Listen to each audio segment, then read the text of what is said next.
Everyone, welcome to my channel. Guys आप देख रहे हैं अपना चैनल रेखा क्रिएशन। गाइज आज की वीडियो में हम सीखेंगे पैंट प्लाजो की कटिंग। तो यहाँ पे मैंने 3 पैंट प्लाजो एक साइज में कट किया है। तीनों की कटिंग मैंने साथ ही किया था। यहाँ पे मैं एक स्टिच करके भी आपको दिखाऊंगी। इसका जो पैटर्न है, पीछे इलास्टिक है, आगे की साइड इस प्रकार से बेल्ट है और वन साइड यहाँ पे पॉकेट है। वन साइड आपको पॉकेट मिलेगी। इसकी जो साइज है, इसकी लेंथ है 36 इंच है और हिप की साइज है 34 इंच, कमर की साइज 28 इंच है। इस साइज पे हम कटिंग करेंगे, लेकिन मैं मेथड सारा समझाऊंगी कि किस साइज में आपको कैसे लेना है। ठीक है, कितनी हिप की साइज लेनी, कितनी लूजिंग डालनी है, कि आप कितना कंफर्टेबल बनाना चाहते हैं, उस हिसाब से आपको सारा बताया जाएगा। मुझे उम्मीद है कि वीडियो आपको पसंद आएगी। अगर पसंद आए तो आप चैनल को सब्सक्राइब करके रखें, बेल आइकन को जरूर प्रेस करें, जिससे मेरे चैनल पर आने वाली हर एक न्यू वीडियो का नोटिफिकेशन आप सभी को ईजिली मिलता है। यदि आपका कोई क्वेश्चन है तो आप हमारे व्हाट्सएप नंबर पे, जो स्क्रीन पे आपको दिया जाता है वीडियो के बीच में, आप वहाँ पे कमेंट कर सकते हैं। ठीक है, तो चलिए हम पैंट प्लाजो की कटिंग और स्टिचिंग देखते हैं। कैसे इसको स्टिच करना है, कैसे इलास्टिक लगाना, कैसे जेब लगाना, किस प्रकार से पूरा फुल मैं इसकी कटिंग स्टिचिंग इसी वीडियो में बताऊँगी। डबल फोल्ड हमने फैब्रिक को इस प्रकार से खड़े में बिछा लिया है। अब हम लेंगे यहाँ पे हिप की साइज।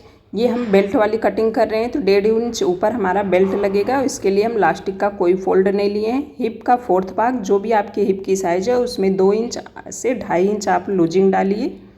तो यहाँ पे हमने हिप का 4th भाग लिया और 2.5 इंच की लूजिंग ले ली है। दोनों मार्क हमने लगा लिया। अब यहाँ जितना ये टोटल आया उतना ही हम ले लेंगे आसन।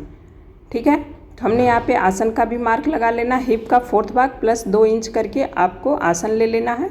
अगर आपकी साइज़ बड़ी है तो आप 2.5 इंच से 3 इंच 2.5 इंच ऐड कर सकते हैं। इस प्रकार से आसन वाली लाइन को हमने कंप्लीट कर लिया। अब इस लाइन को हम 2 इंच आगे बढ़ा लेंगे। यहाँ पे हम क्रोच एरिया की गोलाई दे देंगे। क्रोच एरिया की गोलाई आपको ज़्यादा गहरी नहीं देनी है, 1.5 इंच पे इस प्रकार से नापते हुए देना है।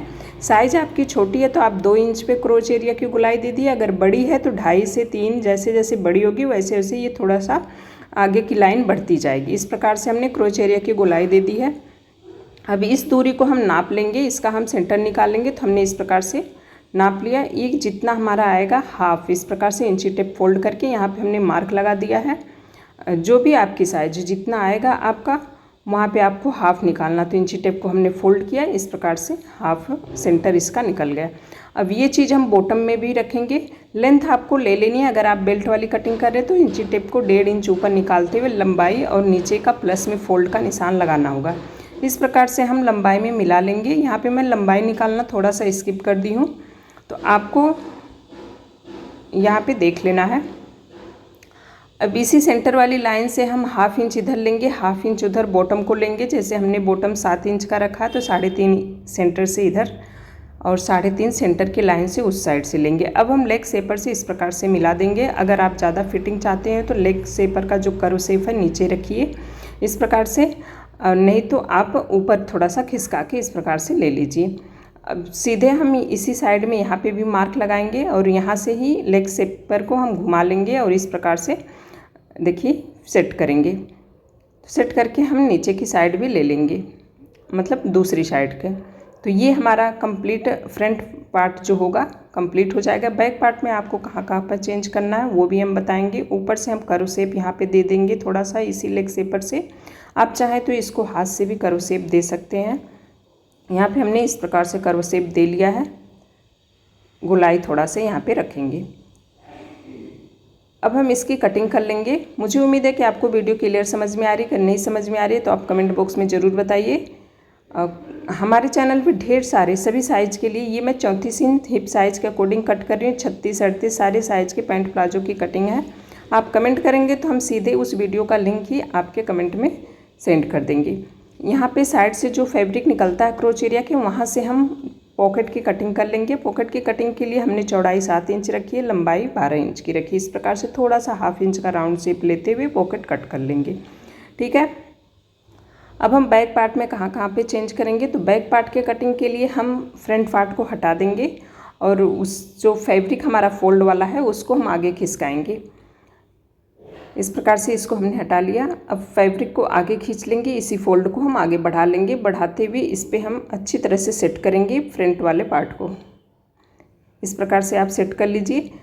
पीछे की साइड आपको कोई मार्जिन नहीं रखना, बस क्रोच एरिया की साइड आपको मार्जिन रखना है। पीछे के साइड से कोई भी चेंज नहीं करना। ऊपर से आपको यहाँ पे ध्यान रखना है कि 2 इंच इलास्टिक का फोल्ड होगा और प्लस में 2 इंच ऊपर क्रोच एरिया आगे की साइड से बड़ी होगी। 2 इंच तो हम दोनों साइड से बड़ा रखेंगे, लेकिन आगे की साइड से 4 इंच बड़ा रखेंगे। 2 इंच उसमें क्रोच एरिया ऐड रहेगी। इस प्रकार से हमने दूसरी क्रोच एरिया आगे बढ़ाते हुए 2 इंच बना लेंगे। जैसा कि आप मेरे हर पैंट प्लाजो की वीडियो में देखते हैं, पैंट प्लाजो की फुल ट्यूटोरियल वीडियो एक सीरीज़ मेरी चैनल पे है, जहाँ पे प्लेलिस्ट में आपको मिल जाएगी, जहाँ पे बहुत ही डिटेल में मैंने सारा समझाया कि किस प्रकार से पॉकेट लगाना, किस प्रकार से इलास्टिक लगाना, किस प्रकार से कटिंग करना, कैसे स्टिच करना। इस वीडियो में भी मैं स्टिचिंग दिखाऊंगी, किस प्रकार से पैंट प्लाजो को हम स्टिच करेंगे। तो इस प्रकार से हमने देखिए नीचे तक 2-2 इंच क्रोच एरिया के पीछे के साइड से हमने कोई भी चेंज नहीं रखना है, बस बराबर में कट करना है। आगे के साइड से जो क्रोच एरिया उधर से हमें 2 इंच हमने बढ़ाया है। ये हमारी 34 इंच हिप साइज़ के अकॉर्डिंग है, तो हमने 2 इंच बढ़ाया है। अगर आपकी साइज़ बड़ी है तो आप 2.5 इंच 3 इंच बढ़ा सकते हो। सेंटर वाली लाइन के सीध में हम यहाँ पे प्लेट डाल देंगे आगे वाले पार्ट में। तो प्लेट आपका कैसा होगा, जैसे आपकी हिप की कमर के साइज़ के अकॉर्डिंग होगा। कमर ज़्यादा होगी तो पतला होगा प्लेट, कमर कम होगी तो 1 इंच 2 इंच का भी हो सकता है। तो ये आपको कमर को मैनेज करते हुए प्लेट की साइज़ यहाँ पे लेनी है, ठीक है। तो ये हमारा दोनों पार्ट कटिंग हुआ। अब हम बेल्ट की कटिंग करेंगे। तो बेल्ट की कटिंग के लिए हमने यहाँ पे 5 इंच का चौड़ाई में इस प्रकार से ले लिया है और ये हमारी पॉकेट हो गई है। तो ये हमारा कटिंग कंप्लीट हो गया है। अभी यहाँ पे हमने 3 पैंट प्लाजो एक ही कस्टमर का कट करना था। तो देखिए एक तो हमने आपके सामने कट किया, इसको हम अलग सेट करेंगे। सेम इसी पैटर्न पे रखते हुए हमने सारे ये तीनों का पॉकेट कट हो गया, तो हम सारी चीज़ को इस प्रकार से अलग कर लेंगे। ये दूसरा पैंट प्लाजो है, इसकी पॉकेट, उसका बेल्ट सारा हम अलग कर लेंगे। फ्रंट और बैक, जैसे हमने बैक पे बैक को रख के काट दिया और फ्रंट पे फ्रंट को, सारी साइज़ एक ही थी, एक ही कस्टमर का था, एक ही तरह बनाना भी था, तो इसलिए हमने इस प्रकार से कटिंग किया है। इसमें हम आपको एक सलवार स्टिच करके भी दिखाएंगे, ये पिंक वाला। तो यहाँ पे सबसे पहले हमें आसन को स्टिच करना होता है। तो हमने यहाँ पे इस वाले पैटर्न को सीधा फोल्ड कर दिया था गलती से, तो इसको हम पहले सेट कर लेंगे पलट के। लेकिन आप जब भी कटिंग करें तो आप सीधी साइड अंदर की साइड रखेंगे, तो आपको फिर से दोबारा सेट नहीं करना पड़ेगा। क्रोच एरिया की स्टिचिंग हम सबसे पहले लगाएंगे दोनों पार्ट के, उसके बाद आपको जेब लगाना तो आप जेब लगाइए। तो यहाँ पर देखिए मैं क्रोच एरिया की स्टिच पहले कम्प्लीट कर ले रही हूँ, ठीक है। डबल सिलाई से हम यहाँ पर कम्प्लीट करेंगे। आप सभी व्यूअर से मेरी एक छोटी सी रिक्वेस्ट होती है कि अगर आपको मेरी वीडियो अच्छी लगती है तो आप कमेंट बॉक्स में ज़रूर बताया करें, और चैनल पर नए हो तो चैनल को सब्सक्राइब करके बेल आइकन को ज़रूर प्रेस करें, जिससे मेरे चैनल पे आने वाले हर न्यू वीडियो का नोटिफिकेशन आप लोगों को ईजिली मिलता रहे। तो यहाँ पे हमने डबल स्टिच दोनों क्रोच एरिया में लगा लिया है। और पॉकेट लगाना मैं यहाँ पर आपको स्किप करूँगी क्योंकि वीडियो बहुत ज़्यादा लॉन्ग हो रही है। जेब कैसे लगाते हैं ये मैं इस वीडियो में नहीं बता पाऊँगी क्योंकि वीडियो बहुत ज़्यादा लंबी हो जाएगी। मैं दूसरी वीडियो आप अगर कमेंट करेंगे तो सेंड कर दूँगी, या फिर मेरे चैनल पे आपको जेब पैंट प्लाजो में जेब कैसे लगाते हैं तो आपको वीडियो मिल जाएगी। तो यहाँ पे हमने आसन को इस प्रकार से कंप्लीट कर लिया है। अब जेब वाली साइड हम देखिए, वन साइड हम जेब लगाते हैं। तो यहाँ पे हम बुकरम पे पट्टी दे के जेब को लगाएंगे। तो जेब को मैंने यहाँ पे दिखाया नहीं है, लेकिन जेब किस प्रकार से वी शेप में कैसे लगाते हैं, मतलब किसी भी साइड 4-5 तरीका मैंने अपने चैनल पे अपलोड किया है, आप वहाँ से देख सकते हैं। तो हम अब यहाँ पे बेल्ट अटैच करेंगे। बेल्ट लगाने से पहले आपको दोनों प्लेटें लगा लेनी है। जो हमने प्लेट का निशान लगाया था, बेल्ट को हम इस प्रकार से मैनेज कर लेंगे कि हमारी कमर की साइज़ कितनी है, कितनी स्टिचिंग में दबेगी, कितनी प्लेट में दबी है, तो उसी हिसाब से आपको यहाँ पर मैनेज करके बेल्ट को लगाना है। बेल्ट लगाने के लिए हमने 5 इंच चौड़ाई में फैब्रिक को कट किया था। आप चाहें तो बीच में बुकरम भी डाल सकते हैं, लेकिन मैं यहाँ पे सिंपल कपड़े पे ही लगाई हूँ, ठीक है। तो हमने दोनों साइड से 1-1 इंच के करीब छोड़ दिया मार्जिन दबाने के लिए, और 1.5 इंच का प्लेट डाल दिया, तब जाके ये हमारा बेल्ट जो है कंप्लीट हो रहा है। मैंने जो बेल्ट लगा रही हूँ आप देख सकते हैं कि पैंट प्लाजो को हमने उल्टी साइड से बेल्ट को इस प्रकार से स्टिच किया है। अब हम फैब्रिक को यहाँ पे पलट लेंगे। पलटने के बाद हमने एक फोल्ड लिया, डबल फोल्ड लिया, इस प्रकार से उसी सिलाई पे बैठाते हुए ये हम नाप लेंगे कि हमारा बेल्ट 1.5 इंच का कंप्लीट होगा, तभी हमारी लंबाई इसमें कवर होगी। तो 1.5 इंच का बेल्ट ये हमारा कंप्लीट हुआ है। इस प्रकार से हम फोल्ड करके यहाँ पे स्टिच कर ले रहे हैं, ठीक है। यहाँ पे बुकरम भी डालते हैं, लेकिन मैं थोड़ी सी इजी हो जाती है। वहाँ पे बुकरम जब डालेंगे तो सिलाइयाँ बढ़ जाती है, थोड़ा सा मतलब काम बढ़ जाता है, इसलिए मैं सीधे फैब्रिक का ही लगा दे रही हूँ। ठीक है, तो यहाँ पे इस प्रकार से ये हमारा बेल्ट भी कंप्लीट हो गया है। अब हम बैक पार्ट में देखेंगे। बैक पार्ट में आपको क्या क्या करना है। जैसे बैक पार्ट में हमने इलास्टिक लगानी है, तो बैक पार्ट में पहले हमने 2 इंच का फोल्ड इस प्रकार से मार्क लगा देंगे, जो हम कटिंग के टाइम फोल्ड रखे थे। मार्क लगा के यदि आप फोल्ड देंगे ना, यहाँ पे तिरछाई होती है बैक पार्ट में, ठीक है, आसन में, तो आपका ईजी होगा। और इलास्टिक कैसे देते हैं ये मैंने अपने चैनल पे इस वीडियो में बता रखा है। आप इस वीडियो को देखेंगे तो कंप्लीट समझ जाएंगे इलास्टिक किस कमर हिसाब से कितना देना होता है। तो इसमें मैं इलास्टिक लगाना स्किप कर रही हूँ। तो यहाँ पे मैंने इलास्टिक लगा लिया और ये इसकी फाइनल लुक आ गई है। देखिए मैंने 4th भाग लिया है, 10 इंच इलास्टिक पीछे का लिया है और टोटल कमर इसकी 28 इंच की है। ठीक है, अब हम साइड वाले जो सिलाई है उसको हम बंद कर देंगे। हमने 1 इंच बेल्ट में जो बेल्ट लगाया था तो फैब्रिक बाहर निकाल के रखा था। जब हम दूसरी सिलाई ऊपर से लाएंगे, बैठने वाली स्टिच लगाएंगे, तो उसको हम फोल्ड करके अच्छी सी फिनिशिंग देने के लिए वहाँ पे हमने 1 इंच बेल्ट का जो फैब्रिक था फोल्ड में बाहर निकाला था। साइड वाली सिलाई हमने इस प्रकार से कंप्लीट कर ली है। कंप्लीट करने के बाद हम इसको पलटेंगे, तो जो हमारा पतला वाला पार्ट होगा यानी आगे वाला पार्ट होगा फ्रंट पार्ट का, उस पे हम इस प्रकार से बैठने वाली स्टिच कंप्लीट करेंगे। यहाँ पे देखिए जो कमर में फिनिशिंग देनी है, हमने उस जो एक्स्ट्रा फैब्रिक था बेल्ट का उसको इस प्रकार से फोल्ड करके अच्छी तरह से यहाँ पे हम फोल्ड देंगे। कोई भी स्टिचिंग आपके कमर में चुभेगी नहीं, अच्छी तरह से फिनिशिंग रहेगी। तो हम यहाँ पे डबल स्टिच फोल्ड करके दे देंगे। ठीक है, अब बॉक्स की तरह बना लेंगे यहाँ पे स्टिच का, तो ये हमारा अच्छी तरह से फिनिशिंग यहाँ पे आ जाएगी कमर में दोनों साइड से। देखिए कुछ इस प्रकार से ये आ जाएगी।